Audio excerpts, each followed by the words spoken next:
Europe 1, Culture Média. 9h, 11h. Thomas Hill. Bonjour à tous et bienvenue dans Culture Média. On va s'intéresser comme chaque matin à tous ceux qui animent le monde des médias et de la culture. Bonjour Alissa. Bonjour Thomas, bonjour à tous. Alors on va parler un petit peu de presse ce matin avec la directrice de la rédaction de Franc-Tireur, journal hebdo qui célèbre aujourd'hui son 100e numéro. Bonjour Caroline Forest. Bonjour. Merci d'être avec nous. Vous fêtez ça en flinguant, sans un fox, sans fake news et en pointant aussi la tentation putaclic de la presse. On en parle dans un instant. Dans notre question média du jour, alors que TF1 a annoncé le lancement d'une émission concurrente à Télématin présentée par Bruce Toussaint, on se demandera pourquoi la grande chaîne se lance dans cette bataille des matinales. 2 journalistes médias seront avec nous pour y répondre. Et vous pouvez réagir à cette question média du jour sur Twitter avec le hashtag Europe 1. On lit vos messages en direct et grâce au répondeur également 01 80 20 39 21, le numéro non surtaxé pour joindre Europe 1. Et puis à partir de 10h, il y a ma chanteuse préférée qui arrive. Allez bien, je t'emmène loin. Santa, elle va chanter son tube Popcorn Salé en live dans ce studio et aussi une petite reprise. J'en suis déjà tout émoustillé, ça va être complètement fou. C'est un concert privé quoi, Ah ouais, ça va être fou. Enfin, dans quelques toutes petites minutes, là aussi je frétille. On sera avec Jean-Luc Lemoyne pour sa session de rattrapage et apparemment, Anissa, il a encore regardé L'amour est dans le pré. Ah génial. Donc on va se régaler. Merci C'est pour ça que c'est mon numériste préféré à moi. Merci d'être avec nous sur Europe. On est ensemble jusqu'à 11h. Caroline Forest, aujourd'hui, vous fêtez donc ce 100e numéro du journal Franc-Tireur. Pour ceux qui n'ont jamais eu la curiosité de l'ouvrir, c'est quoi la particularité de cet hebdo ? Déjà, c'est une petite torpille, c'est un petit 8 pages que vous pouvez dévorer en un café normalement. Et vous avez toutes les polémiques de la semaine et vous êtes normalement armé pour tenir une conversation avec votre cousin complotiste, votre cousine et les filles et votre vieil oncle RN. Un café allongé quand même, hein. Il y a quelques pages quand même, il y a de quoi lire. Oui, il y a quand même 8 pages. pages. Non, mais il y a des portraits qui fâchent, qui sont assez mordants. Il y a des articles assez courts, mais qu'on espère assez nuancés. Alors, on essaie d'être mordant et nuancé, mordant au service de la nuance. Ce qui est un beau défi. Et vous dites dans votre édito que le combat contre les fake news, les infos truquées est devenu inégal, infernal même. On se demande même si ce combat n'est pas perdu d'avance, dites-vous. C'est la révolution Internet qui a tout balayé selon vous ? Oui, pas seulement. C'est aussi disons que la révolution technologique a permis une accélération des propagandes et on est aujourd'hui, on s'informe en fonction de notre tribu, de ceux qui nous ressemblent. On est enfermé dans des tunnels par les biais de confirmation des algorithmes même de ces plateformes sans s'en rendre compte. Et on finit par voir le monde d'un seul bout de la lorgnette, tandis que d'autres le voient d'un autre bout. Ce qui a toujours existé, mais disons qu'avant, il y avait plus d'accords communs et plus de consensus sur quand même quelques faits. Ouais. Aujourd'hui, il n'y a même plus de consensus sur les faits. Sur le minimum, ouais. Et puis, il y a des gens qui en jouent. Parce que ce qu'on démontre dans ce hors-série sur les fake news ne voulant pas dire seulement faux, ça veut dire truqué. Ouais. C'est qu'il y a des États qui ont intérêt à faire circuler des informations qui ont l'air d'avoir, qui ont l'apparence du vrai, mais qui ne sont pas vraies, qui sont manipulées pour leurs intérêts. Il y a des groupes radicaux qui ont compris comment tirer profit de cette confusion ambiante, et donc qui distillent un peu de poison dans notre agora commune, où on a en plus de plus en plus de mal à se parler pour confronter ces mensonges à la réalité. Et alors, qu'est-ce qu'on peut faire face à ça ? Pour vous, le meilleur débarrage, ça reste encore la presse. Vous croyez encore à la puissance de la presse ? J'ai envie d'y croire, sinon on ne tiendrait pas. Mais écoutez, déjà, le succès du journal nous fait y croire. Parce que quand on a lancé Franc-Tireur il y a maintenant 2 ans, lancer un journal papier, honnêtement, même nous, on n'était pas sûr de ne pas être complètement fous, en réalité. Et puis aujourd'hui, le journal a trouvé son public, il marche très très bien en kiosque. Il a 24 000 abonnés, plus 20 000 lecteurs chaque semaine en kiosque, ce qui aujourd'hui est beaucoup pour des hebdos. Et on voit que ça aide on voit des gens qui reviennent en fait à la presse écrite parce que c'est à 2 €, c'est pas cher. Et je vois beaucoup de gens qui me disent, moi je lisais plus, j'ai pas le temps. Là c'est court, c'est pas cher, ça m'aide à tenir des conversations. Et donc je me dis oui, on doit essayer. On est là pour ça. En fait, c'est notre raison d'être aujourd'hui. Si on est journaliste aujourd'hui, on a une seule mission, c'est lutter contre ces propagandes, contre ces fausses vérités, contre cette désinformation, contre cette confusion qui fait souvent le jeu de gens qui sont très peu démocrates. Et vous démontez justement sans fake news. On revient sur quelques-unes dans un instant, juste après la session de rattrapage de l'excellent Jean-Luc Lemoyne. À tout de suite sur Europe 1. Europe 1. Vous écoutez Culture Média sur Europe 1 et Thomas Hill. Ce matin, vous recevez Caroline Fourest pour le 100e numéro de l'hebdomadaire Franc-Tireur. Et alors Caroline Fourest, dans ce hors-série de Franc-Tireur, vous dressez ce que vous appelez le cake du fake, 100 pépites du complotisme mondial sur l'écologie, sur la politique, sur les people ou sur l'histoire.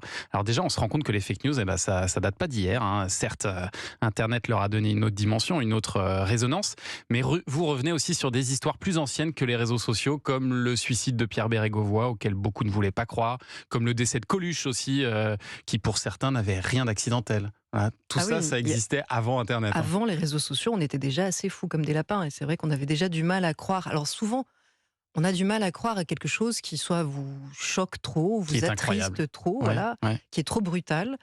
Soit qui dérange votre grille de lecture. Donc quand c'est des gens qu'on aime, des people qu'on aime, des célébrités qu'on aime, on a juste du mal à croire à leur mort.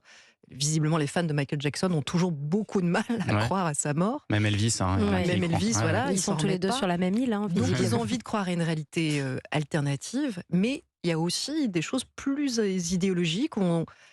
Quand un événement survient, par exemple, que si vous êtes pro-russe depuis longtemps, que la Russie envahit l'Ukraine, ça ne vous arrange pas. Et donc il y a des mécanismes de défense qui se mettent en place. Il y a des mécanismes de défense qui se mettent en place dans votre cerveau. Puis en face, il y a un État russe qui a intérêt à vous gaver de fausses informations fabriquées, alors toujours avec un peu de vrai et beaucoup de faux, pour vous conforter dans l'idée que non, c'est pas la Russie qui a envahi l'Ukraine, c'est pas sa faute. Alors le Covid aussi, ça a été une période de régalade pour tous les marchands de fausses informations. On se souvient de Bill Gates qui voulait soi-disant réduire la population mondiale par la vaccination, ou ce même vaccin qui nous injecte une puce 5G.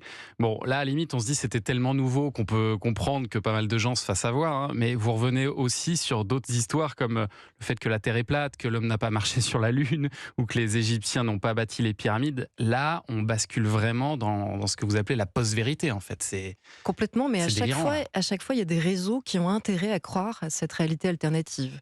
Et puis, il y a aussi des résonances qui peuvent permettre à une fake news d'adhérer, de faire plus vrai, plus vraisemblable. Par exemple, dans le cas de la folie sur les vaccins ARN messagers, les gens ont cru que ça modifiait le génome. Alors donc, ça part d'une peur. Quelque chose qui est nouveau nous fait peur. Déjà, on avait peur du Covid. Même si c'est un antidote, on en a peur aussi parce que c'est nouveau et qu'on va le mettre dans son corps. Mais si en plus ça s'appelle ARN messager, qui est une révolution géniale au passage, mais que quelqu'un vous dit « Ah mais ça transforme le génome », comme ça fait penser à ADN, ARN, des gens y croient. Pour Bill Gates, c'est carrément une citation qui a été totalement sortie de son contexte, tronqué, mis à l'envers et qui voulait dire complètement autre chose. Mais pareil, il y a toujours un petit bout qu'on peut saisir pour faire croire à autre chose. Mais les gens qui pensent que la Terre est plate, comme 16% des Américains, par exemple, ça c'est irrattrapable. Qu'est-ce qu'on peut faire contre ça ? Honnêtement, là, c'est tout le système scolaire américain qu'il faut reprendre à zéro. Donc du coup, effectivement, ça va être dur. La presse va pas y suffire. Quand vous avez des familles entières qui font l'école à la maison, dans des familles très religieuses qui, de toute façon, ne veulent pas croire à la science parce que déjà, ça contrarie le créationnisme, qui est leur vision biblique de l'origine du monde. Oui, vous avez beaucoup de mal en face à leur faire entendre raison. Alors ça, ce sont des choses énormes. Mais moi, ce que j'ai trouvé le plus intéressant, finalement, ce sont les idées toutes faites qu'on peut tous avoir en tête et qui sont parfois répétées de média en média sans jamais être démenties. Par exemple, que le passage à l'euro a fait bondir l'inflation. Je pense que si on fait un sondage, là, aujourd'hui en France, il y a 90% des gens qui vous disent « Bah oui, les prix ont beaucoup augmenté ». Or, l'INSEE a démenti totalement cette information. Oui, on a eu tous cette impression. Alors après, pareil, dans les impressions, il y a toujours une petite part de vrai, parce que de fait, il y a quelques commerçants qui ont arrondi les prix sur des petites dépenses, mais qui sont des dépenses quotidiennes, donc qu'on voit tous les jours. Et donc là, on a vraiment l'impression quand même de se faire avoir, même si en moyenne, comme il y a par ailleurs beaucoup de biens qui ont baissé, et vraiment des choses qui coûtent plus cher ont baissé, en fait, on n'a pas tellement vécu d'inflation. Aujourd'hui, on vit une vraie inflation, mais qui n'a rien à voir avec l'euro. On dit aussi que la pauvreté ne cesse d'augmenter en France. Ça aussi, pour vous, les statistiques le démentent. Oui, c'est pas la même chose. Non, les statistiques montrent clairement que la pauvreté a plutôt tendance à reculer. Ce qui ne veut pas dire que l'inflation n'est pas galopante et qu'encore une fois, elle ne touche pas des produits quotidiens. Et ce qui ne veut pas dire que les inégalités ne se creusent pas. En fait, on est tous en réseaux sociaux, on s'en rend pas compte, mais avec un nombre de gens qu'on ne fréquentait pas avant, dont on ne voyait pas la vie.